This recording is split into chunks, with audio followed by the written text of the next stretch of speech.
The clamps aren't even, but that's okay. They're not going anywhere. They're on there. We got the stainless steel hardware. We got the bigger bolts. We put some actual rubber grommets in there to squeeze it.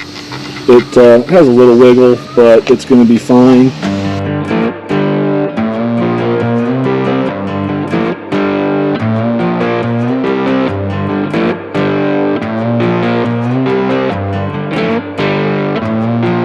Okay, so we moved this light from being mounted up here blocking the trail cam to this because I got this light mount as part of my LOD bumper package, but it just wasn't going to fit up in front of the fairlead and have any room for this big old light.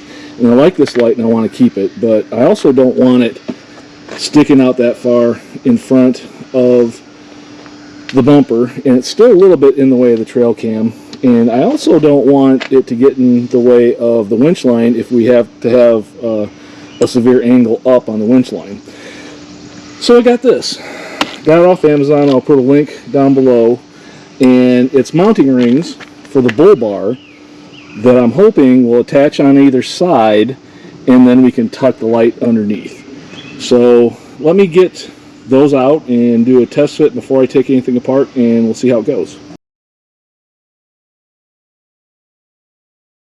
Okay, trip to Ace Hardware later, and we got her done. The clamps aren't even, but that's okay. They're not going anywhere.